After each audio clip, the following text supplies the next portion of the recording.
Om Sthapakaya च धर्मस्य सर्वधर्मस्वरूपिणे अवतार वरिष्ठाय रामकृष्णाय ते नमः।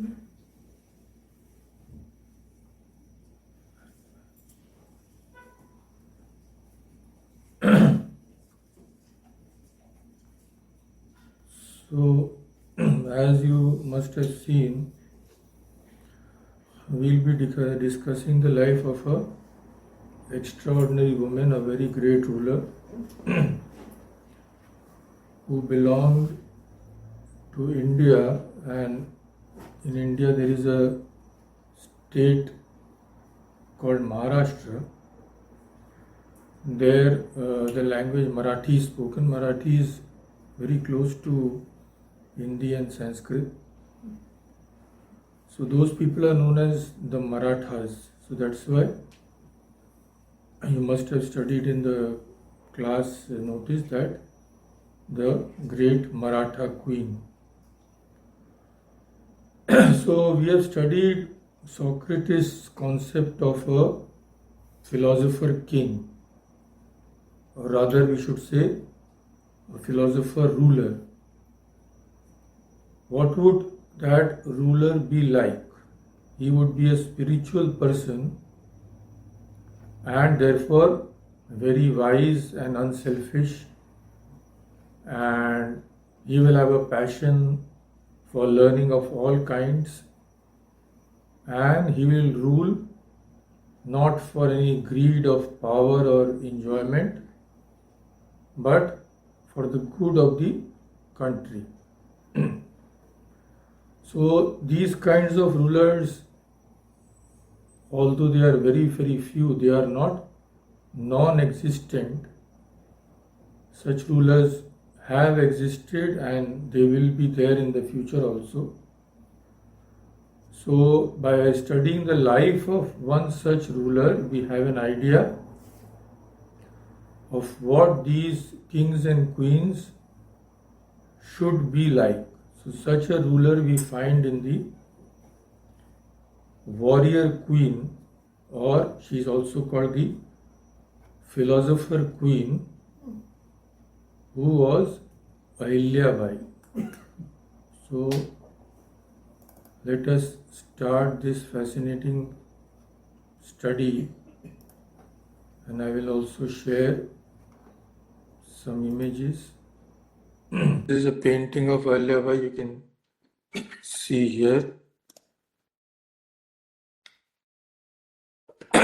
So the reign of Ahilya Bai of Indore in central India, Indore is a city in Maharashtra, lasted for 30 years. So Jawaharlal Nehru, he writes in the Discovery of India, his book, that this rule has become almost legendary as a period during which perfect order and good government prevailed and the people prospered. She was a very able ruler and organizer, highly respected during her lifetime and considered as a saint by a grateful people after her death. So this is the compliment which Jawaharlal Nehru pays to this great lady. So Ahilya Bai was born in the year 1725 and lived a good 70 years, passing away in 1795. So as mentioned, she was the noble queen of the Maratha Empire. So few words about the Maratha Empire, because we have to have some background to know about her. So the Maratha Empire, also referred to as the Maratha Confederacy, was an early modern Indian empire. Early in the sense, it was during the time of the Mughals and modern in the sense it was not so far away in history either. So that rose to dominate much of the Indian subcontinent in the 18th century. Maratha rule formally began in 1674 with the coronation of the great Shivaji. So Shivaji is such a great personality that we can plan a discussion on his life also. So the Marathas became prominent in the 17th century under the leadership of this great ruler Shivaji. So I just can see the photo also. Photo means it is a painting, of course. So Shivaji had revolted against the Mughals to carve out a kingdom, Maratha kingdom, with Raigad as his capital. So I'll just share the image. So here you can see this is the map of Maharashtra and Raigad is the district to the left. So this was Shivaji's capital. So the Marathas were largely credited for ending Mughal control over the Indian subcontinent and establishing the Maratha Empire. The religious attitude of Mughal Emperor Aurangzeb estranged non-Muslims because he was a very, fanatic sort of person, forcible conversion and all that. And Aurangzeb's inability to subdue the resulting Maratha uprising after a 27-year war at a great cost to his men and treasure eventually ensured Maratha ascendancy and control over a sizable portion of former Mughal lands in the north and about 1/3 of the subcontinent by 1757. So this map shows you Maratha kingdom at the height of its power.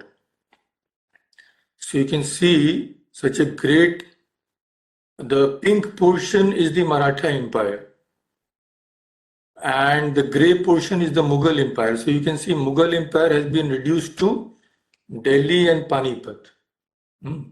Such a tremendous expansion thanks mostly to the great Shivaji. So in those days, the rule of the Mughals under Aurangzeb was declining in the days of Ahilya Bai, and the Maratha kingdom was increasing in size. So they annexed some territories in neighboring Rajasthan and Malwa also.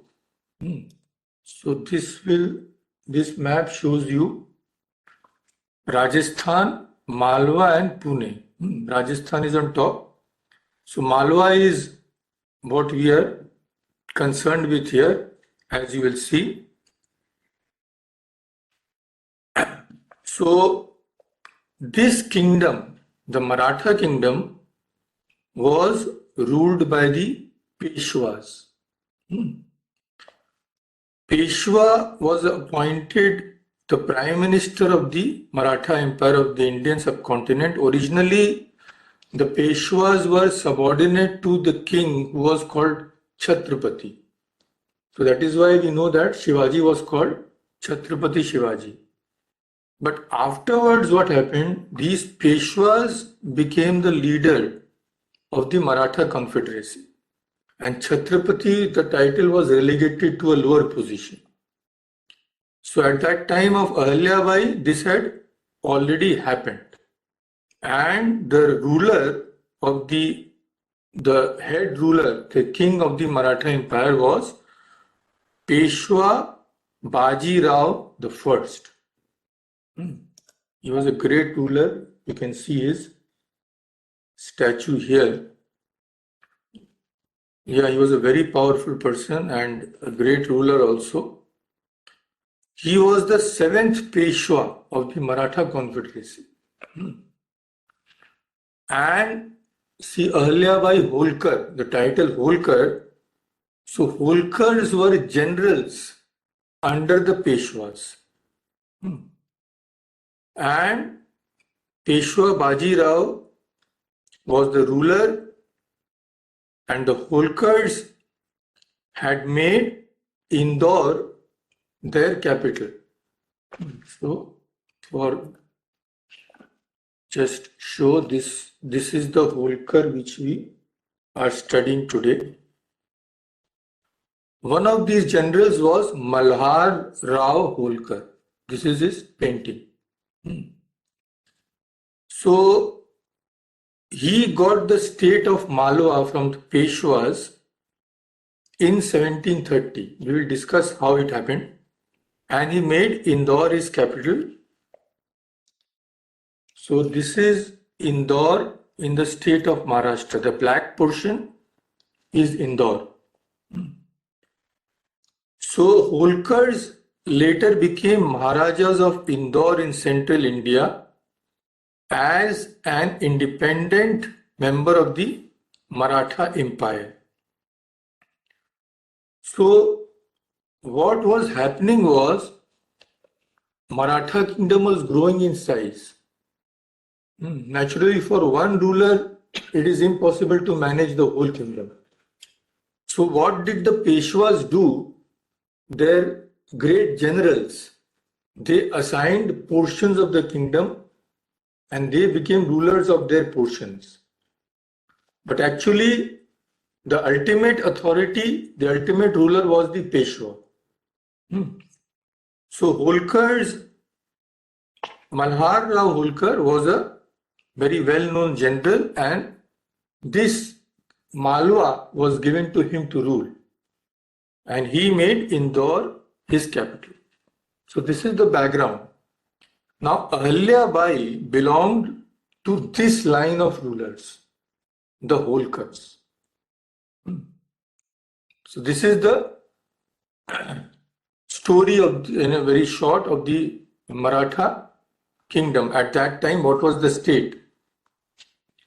Now she established a place called Maheshwar in Madhya Pradesh, which was 40 miles southwest of Indore, as the seat of the Holkar dynasty. So actually she moved the capital from Indore to Maheshwar, which was located on the Narmada river. So I'll just again see, this palace is the traditional palace of the Holkars. Traditionally, the gate to this palace, which was in Indore. It's still existing now. This is a very recent photograph, so you can see the grandeur and see the size of the gates. Now she moved the capital to Maheshwar, and the Ahilya Bai fort in Maheshwar still exists. This is the fort. So as you can see, it is on the Narmada river. Such a grand structure, and see the steps and all that. And this is another very beautiful photograph of the same fort taken from another angle. Such a grand structure. So about Ahilya Bai, India has had many female rulers, many ladies who ruled the kingdoms, and warrior women and poet queens also. But Ahilya Bai, it is said, commands more affection and respect for her accomplishments during her 30-year-long reign than any other queen does, with the possible exception of Rani Lakshmi Bai. Yeah.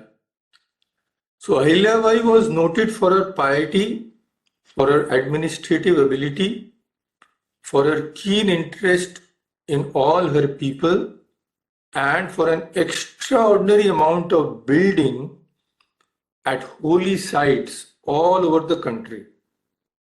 So her rule of Malwa in the 18th century is still cited as a model of benevolent and effective government. So I'll quote from a poem by an English lady, Joanna Bailey.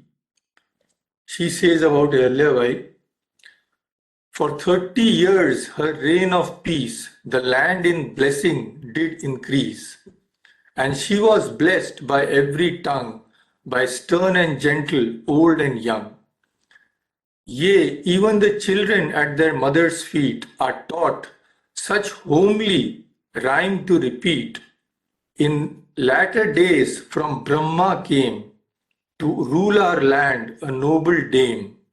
Kind was her heart and bright her fame, and Ahilya was her honored name. So this was written by an English poet. So Ahilya Bai was born into a Marathi family to Mankoji Shinde and Sushila Shinde in the village called Chondi. So this is in the present day Ahmednagar district of Maharashtra, where her father Mankoji Shinde served as the Patil. Patil means he was the village headman. And although women did not go to school generally in those times, but Ahilya Bai's father gave her education. So Ahilya Bai learned how to read and write. So from a daughter of the village headman to the queen of Malwa, how did this happen? So this is deemed as a twist of fate. So this incident dates back to when Malhar Rao Holkar, one of the generals who was the king of Malwa, he was going to Pune. On his way, he stopped at this village, Chondi, and there he spotted an 8-year-old girl at the temple, feeding the hungry and the poor. So, just by that little girl's demeanor and her feeling for the poor and the oppressed, he gauged, these rulers have a very acumen, from a little movement they can gauge the character of a person. So from just those few minutes, he could see that this was not a ordinary girl. So immediately he decided to ask her hand in marriage for his son. His son was Khande Rao Holkar. This is one painting of Khande Rao Holkar. So Ahilya Bai was married to Khande Rao Holkar, the son of Malhar Rao Holkar, in 1733.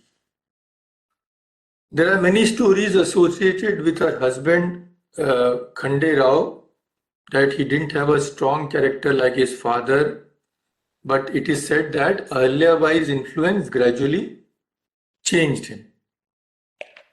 So Ahilya Bai now entered the royal family, and gradually she was trained in warfare and accompanied Khande Rao, her husband, on many campaigns also, military campaigns. Throughout her married life, she was trained by her mother-in-law, who was Gautama Bai.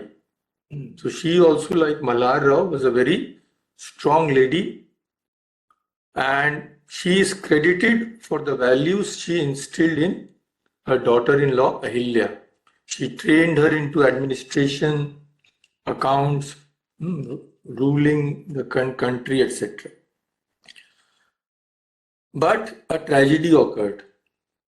After 21 years of marriage, when Ahilya Bai was only 29 years old, her husband was killed in battle. So what had happened was, in 1754, Khande Rao, alongside his father Malhar Rao laid siege to one fort called Kumbher Fort. This is the Kumbher Fort. So in those days, problem was there was a war every few days. People were always fighting against each other. So he laid siege to this fort, and Khande Rao was inspecting his troops during the battle when a cannonball fired from the opposing army hit him, leading to his death. So Ahilya Bai was devastated naturally. At such a young age, she had lost her husband, so she told her father Malhar Rao that I will perform sati. My husband is gone. I also don't want to live. But when she had made up her mind and was not relenting, it was finally Malhar Rao who changed her decision by his fervent emotional appeal. He is said to have told her, "Daughter, my son left me, whom I raised with a hope that he would support me in my old age. Now, will you also leave me, an old man, alone to be drowned in the fathomless ocean? Will you also leave me without any support? Still, if you don't want to change your mind, let me die first." So he said, "I will die, then you perform sati, not before." So naturally, under this appeal, Ahilya Bai had to relent. And now her training began under Malhar Rao because she was to become the future queen. So now she began to demonstrate her great ability in leading and organizing military campaigns. That is why she is also known as the warrior queen, right? Rani Lakshmi Bai.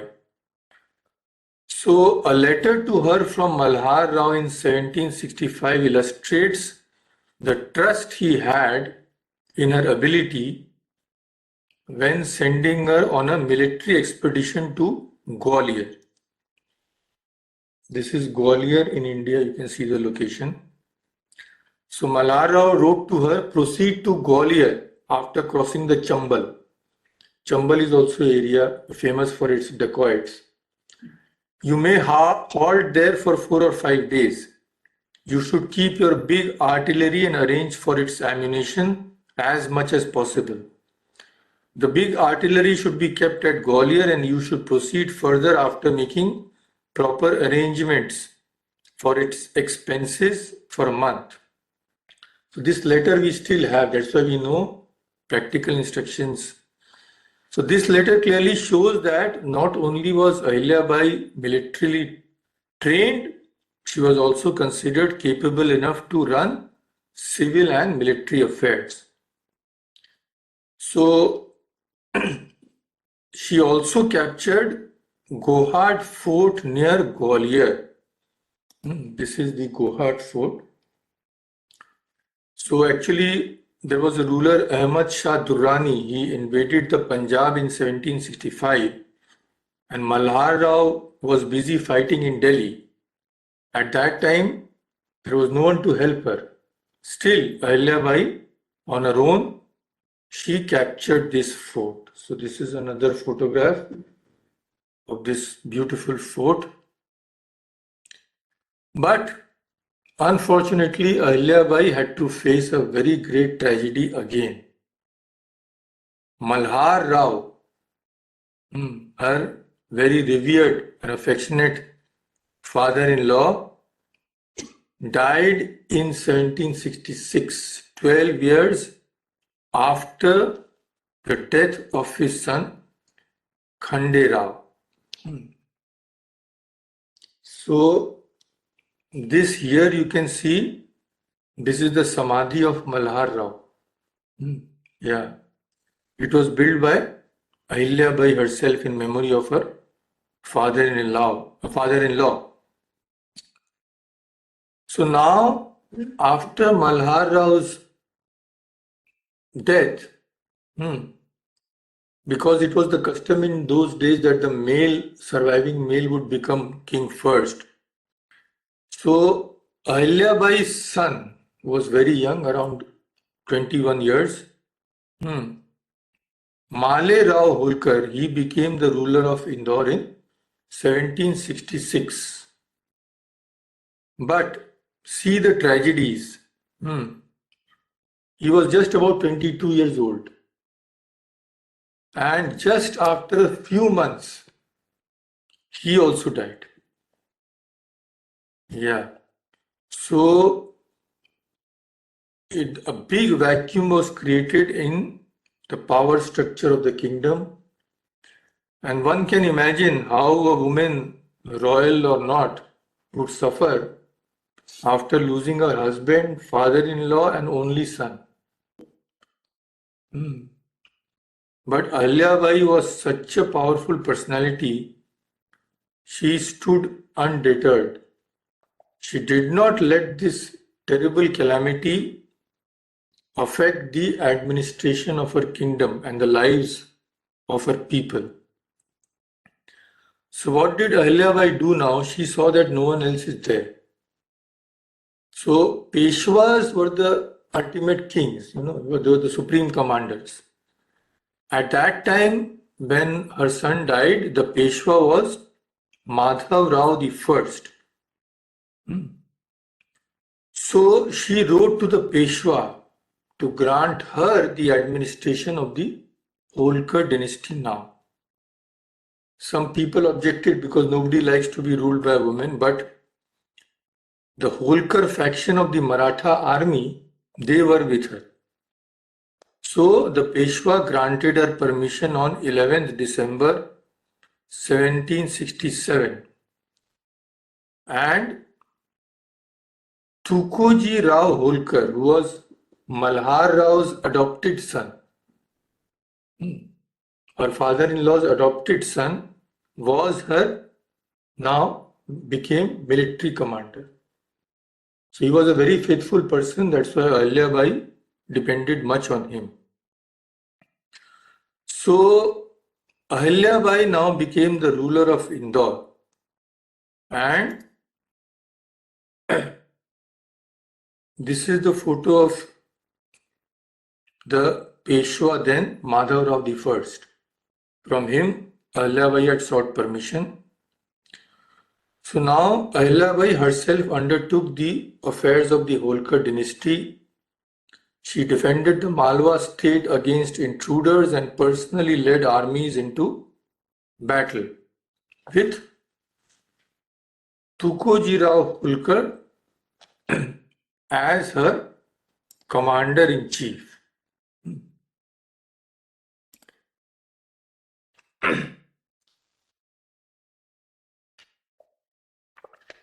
Now she proceeded to rule in the most enlightened manner, and she was very kind-hearted but also strict when occasion required.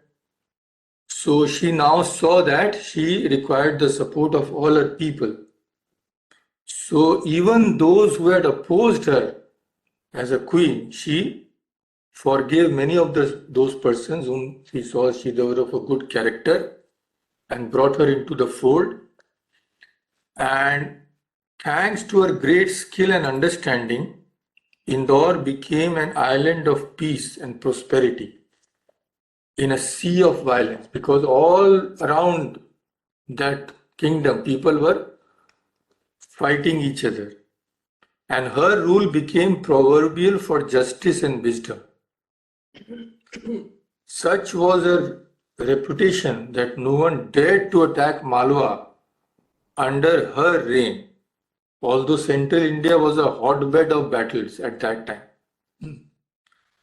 So an American historian, Stuart Gordon, says that a definite proof of her ability as a ruler was that her territories in Malwa were not attacked or disrupted by local battles during her reign, in spite of wars all around. Gordon says Ahilya Bai had one of the most stable reigns of the 18th century. Another historian, Malcolm, says that she kept almost to the man the same set of ministers and administrators throughout her reign. This is not a joke, that how people loved her and were loyal to her because of her character. But of course, there are always persons who want to create trouble. There is no dearth of people in this world who want to take advantage and for their own selfish ends, they want to break the peace. So what happened following the death of Malhar Rao Holkar, one Gangadhar Rao, Malhar Rao's Diwan is a powerful government official. He saw that now Ahilya Bai has come and she is a weak and powerless widow, he thought. So now he thought this is a good chance of getting the kingdom for myself. So he proposed to Ahilya Bai. Gangadhar was a young person, so he proposed to Ahilya Bai that give me all the powers, adopt me as your son, so that I will get rid of your burden of this kingdom, so to say. But Ahilya Bai knew these persons very well. She said, nothing doing, my friend. So Gangadhar Rao now orchestrated a rebellion against her and he instigated Raghunath Rao. This Raghunath Rao was a real villain. He was the uncle of Peshwa Madhav Rao. Madhav Rao, we have seen the photograph, this statue.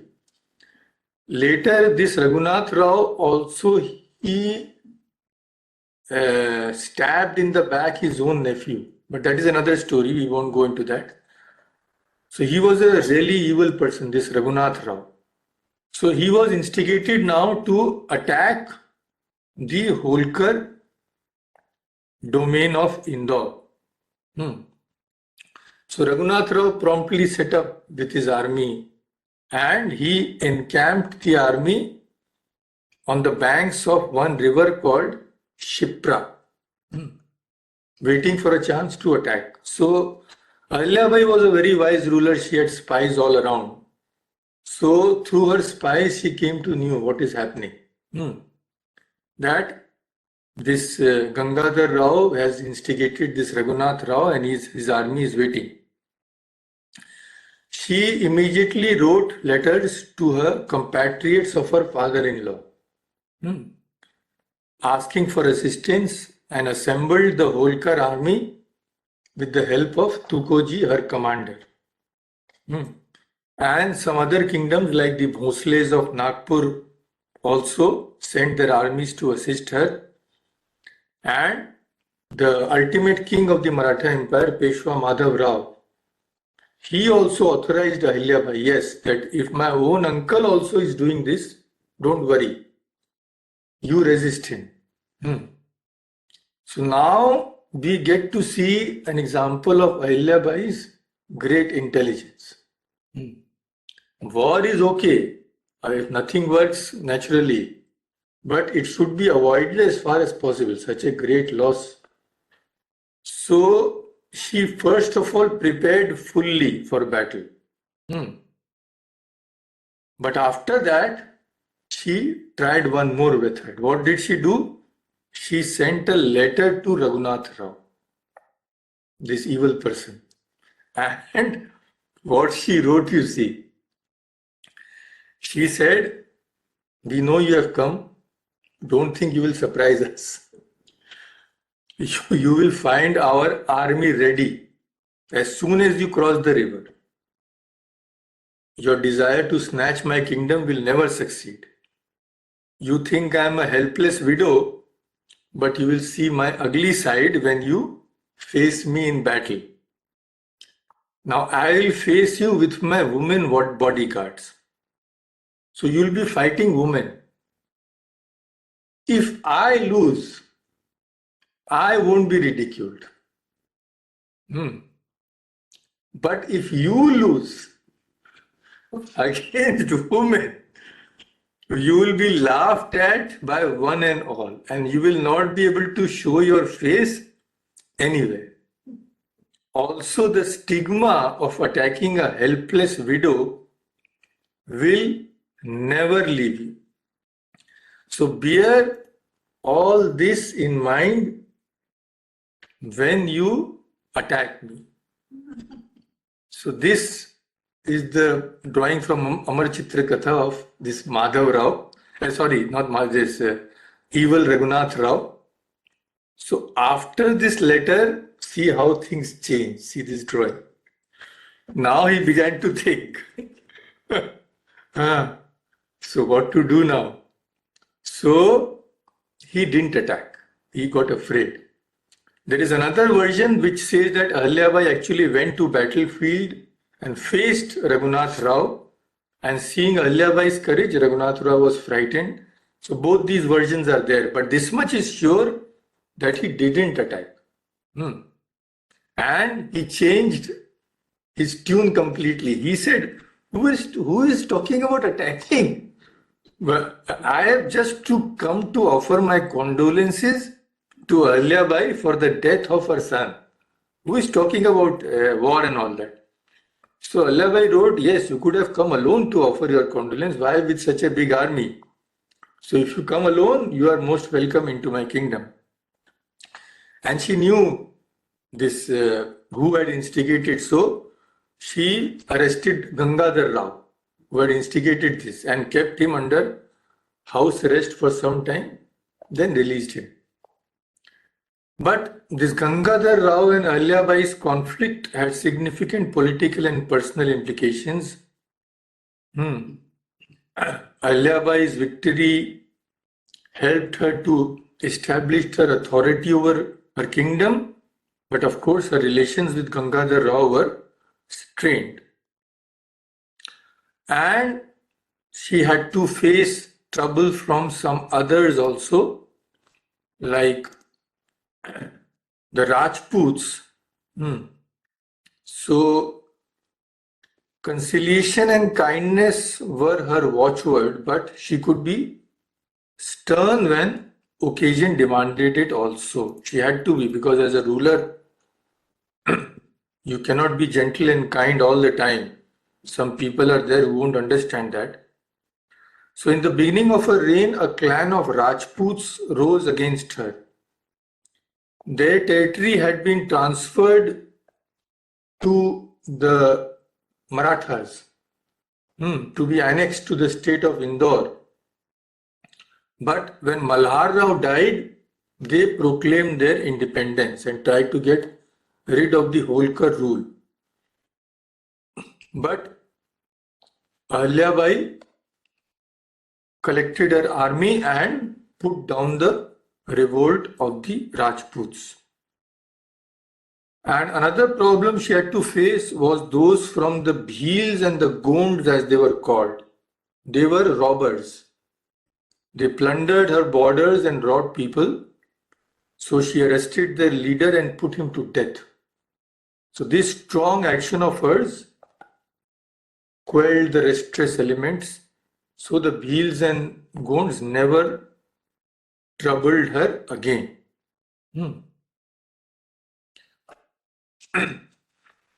So, show one more photograph.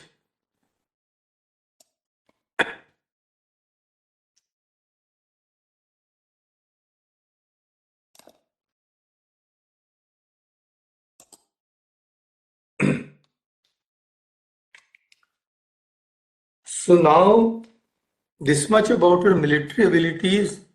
Now we come to Ahilya Bai, the benevolent, wise and kind-hearted ruler. Ahilya Bai supported the rise of merchants, farmers and cultivators They rose to affluence, and she did not consider that she had any legitimate claim to their wealth, be it through taxes or feudal rights. So she let them prosper. She paid regular visits to her subjects, always being accessible to anyone needing her help. And the Holkar family was known all over for avoiding using public money for any of their needs. They possessed their own personal funds which they had accumulated to their private property. Ahilya Bai had also inherited her personal funds. From this, not only did she pay all her expenses but also donated money for worthy causes. Ahilya Bai's capital at Maheshwar was the scene of literary, musical, artistic and industrial enterprise. She was a great patron.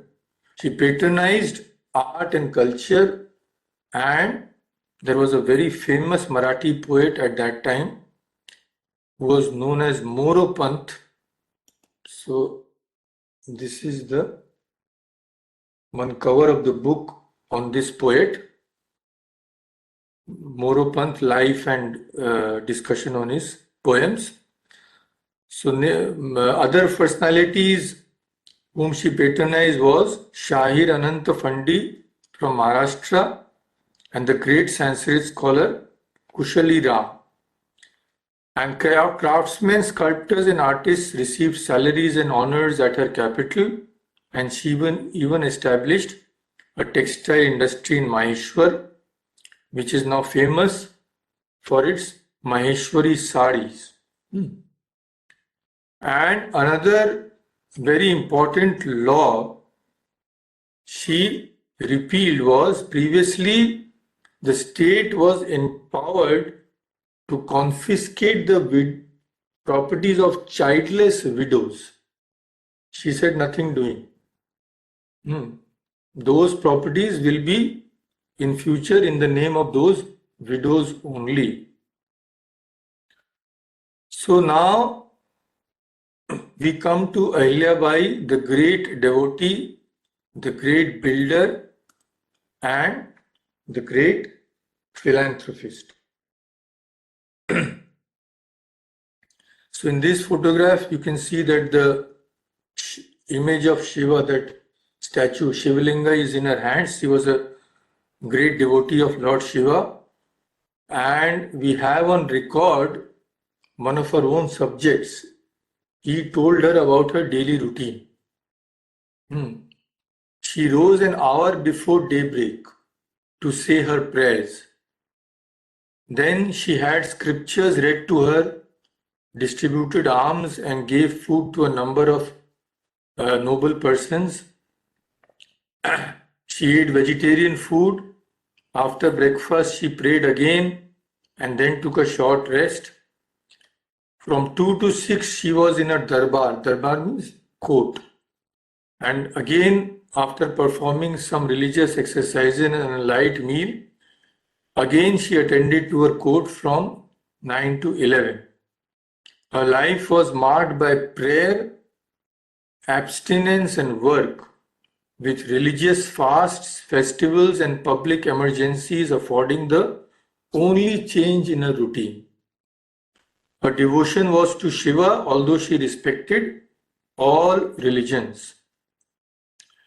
So on all her royal proclamations, along with her signature, was imprinted Shri Shankara.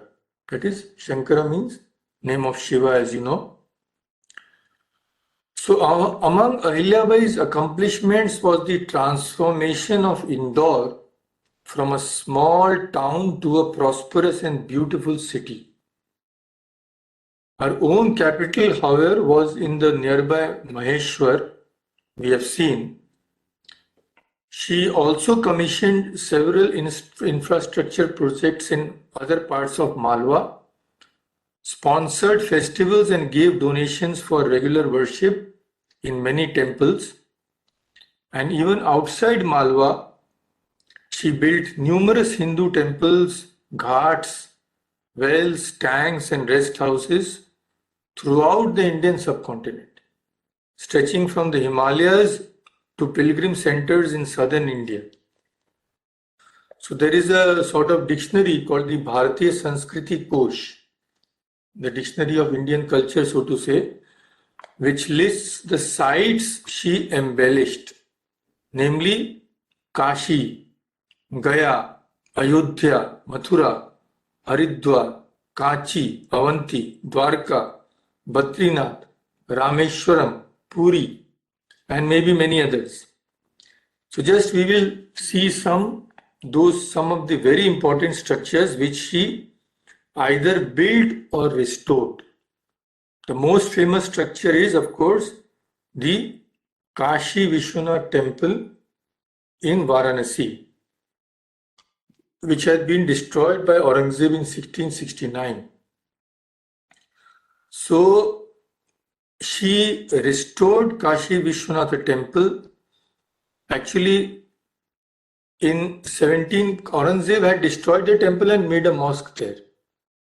So in 1742, Malhar Rao Holkar made a plan to demolish the mosque and again reconstruct the temple at the site. But his plan did not materialize.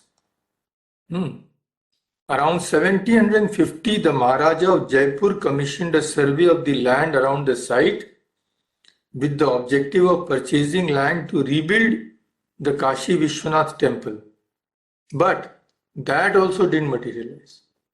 So it was left to Ahilya Bai Holkar to rebuild the present temple, which is adjacent to the mosque, and she did this in 1780. Then again, a very important temple, that is the present day structure of the Vishnupada temple at Gaya, was rebuilt by Ahilya Bai Holkar in 1787. This is the temple. Ahilya Bai Holkar had crafted the temple, sent her officers to inspect and find the best stone for the temple in the whole region. And they finally found Munger black stone as the best choice in Jayanagar. So since there were no proper road and mountains were very far from Gaya, the officers found another mountain where they could easily bring the stone, from where they could bring the stone to Gaya. The officers brought the craftsmen from Rajasthan and they started carving the temple in a village called Patthar Katti. The final temple was assembled in Gaya, and of course now this is a very, very important tourist spot in Bihar.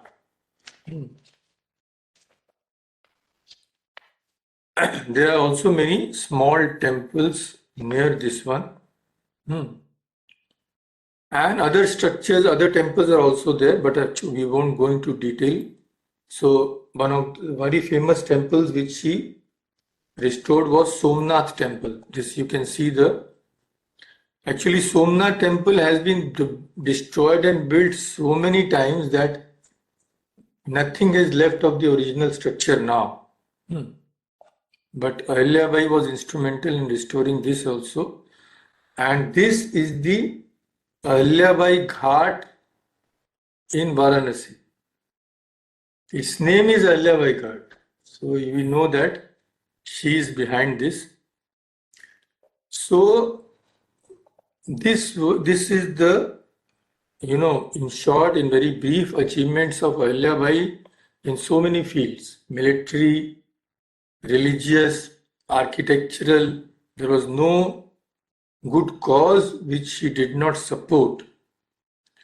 So now let us go a little into her family details, which we already know, just to recapitulate. So here is a family tree. You can see Malhar Rao Holkar and his son Khande Rao was married to Ahilya Bai, and his adopted son Tukoji Rao Holkar was the commander-in-chief. of Ahilya Bai's army. Ahilya Bai had one son, Male Rao. Unfortunately, he died very young. He also is said to have suffered from some type of mental illness. And in addition to a son, Ahilya Bai also had a daughter whose name was Mukta Bai. She was married to Yashwant Rao. You can see the painting of Yashwant Rao. So this is also interesting incident, how her daughter was married to Yashwantarao. Yashwantarao was not a king, he was just an ordinary person. But Ahilya Bai always saw the good in a person. So what had happened was, when Ahilya Bai took over the reins of governance, there was a great unrest in the state because we have already seen, due to the Bhils and the Gonds, they were robbers. So in such a condition, she saw that the first duty was to bring these rioters under control so that people can travel fearlessly. And the Bhils had a special hand in all these riots. So she held court, and in the court she announced, I will marry my daughter with the brave man who will bring these robbers who are creating such a problem throughout the state under control. This was the announcement. So one young man, you can see the from Amar Chitrikatha, the painting, Yashwant Rao, he got up and told Ahilya Bai that he could do this work. So Ahilya Bai was very pleased. Yashwant Rao got busy, and soon, by his bravery, he established peace in the state. So with great pleasure and a grand ceremony, Ahilya Bai married her daughter Mukta Bai to Yashwant Rao. This is how it came about. But Ahilya Bai was not at all fortunate as regarding her family. In 1780, following the death of her husband, preceded by the death of her 16 or some people say 22-year-old sons, Ahilya Bai's daughter also Mukta Bai had to commit sati because Yashwant Rao passed away. So it was a great tragedy. So Ahilya Bai ruled for a long 30 years and passed away on 13th August 1795 at the age of 70. Ahilya Bai's rule is remembered as a golden age in the history of the Maratha Empire. So I'll just quote some eminent historians and other persons. John Malcolm, an eminent historian, he writes, Ahilya Bai's extraordinary ability won her the regard of her subjects and of the other Maratha confederates. She was regarded as a saint in her kingdom. In the soberest view that can be taken of her character, she appears to have been one of the purest and most exemplary rulers who ever ruled. The Nizam of Hyderabad says definitely there was no woman and no ruler like Ahilya Bai Holkar. Another eminent person, Arvind Javlekar, says, beyond doubt, all the ideal virtues described by Plato were present in personalities like Janak, Rama, Krishna and Yudhishthir. And after thorough scrutiny of the long history of the world, we find only one lady, one queen, that represents the absolutely ideal ruler, and that was Ahilya Bai. So, again, John Key, a famous historian, writes, Ahilya Bai Holkar, the philosopher queen of Malwa, had evidently been an acute observer of the wider political scene. She could see the future, she had such acumen. So at that time, the English had arrived in India, and many of our rulers, although they were fighting amongst themselves, they were also trying to be friends with the English. But she could see that this was not going to be a wise decision. Back in 1772, she wrote a letter to the Peshwa. That letter, of course, is still, it is there in archaeological records. She warned against association with the British and likened their embrace to a bear hug. She wrote, "Other beasts like tigers can be killed by might, but to kill a bear is very difficult. It will die only if you kill it straight in the face, or else, once caught in its powerful hold, the bear will kill you." Such is the way of the English. And in view of this, it is very difficult to triumph over them. So this was a great foresight. And another English writer, he says, this great Maratha lady affords the noblest example of wisdom, goodness, and virtue. And of course, in the end, I will read the longest reminiscence.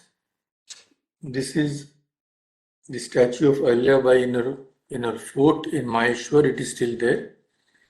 So I will now quote Annie Besant. She says, "This great ruler in Indore encouraged all within her realm to do their best.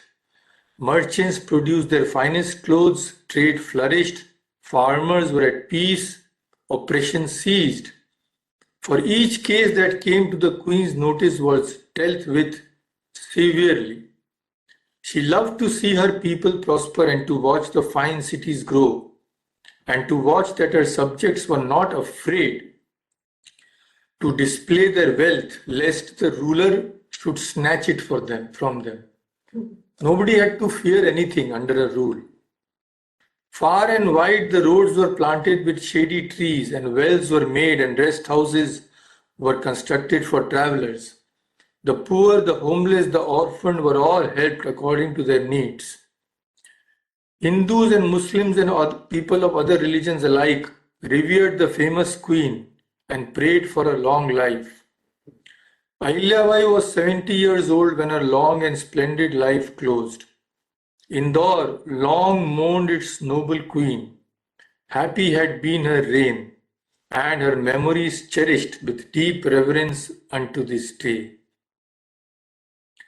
So it is not surprising that a commemorative stamp was issued in her honor on 25 August 1996 by the Republic of India. I will show you the stamp. This is Ahilya Bai's statue. You can see such a big statue in comparison to the persons who are standing in front. This is the stamp. So she has been honored by the stamp, of course, and in other ways also, in many other ways, as a tribute to this great ruler. Indore International Airport has been named Ahilya Bai Holkar Airport. Similarly, Indore University has been renamed as Devi Ahilya Bai University. A film titled Devi Ahilya Bai has been produced in 2002. A documentary made by the Educational Multimedia Research Center Indore about her life and times. In Thane in Maharashtra, Children's Park has been named Ahilya Bai Holkar Udyan. There are two universities named Devi Ahilya Vishwavidyalaya in Indore and Ahilya Bai Holkar Solapur University in Solapur, Maharashtra. In 2016, a TV serial was aired on her. 2016, then again in 2021, Punya Shlok Ahilya Bai and the State Highway 15 in West Bengal has been renamed as Ahilya Bai Holkar Road. So this is the wonderful life of this great lady, and we can learn so much from her. We are studying religion, we are studying philosophy, we are studying Vedanta, but these are the practical examples. That even being so busy in Ishwar Chandra Vidyasagar's life, we have seen. And these rulers, actually, in the Upanishads, we see that great saints also, they are sending their children sometimes for spiritual instruction to kings. So Vyasa sends Shukadeva to King Janaka. It is there in our scriptures. So there also, in those times also, these wonderful people were there. From these we can learn so much. In every way, in every sphere of life, they give such a great example of their noble and spiritual character. So let us end today here. Om Shanti Shanti Shanti. Hari Om Tat Sat. Shri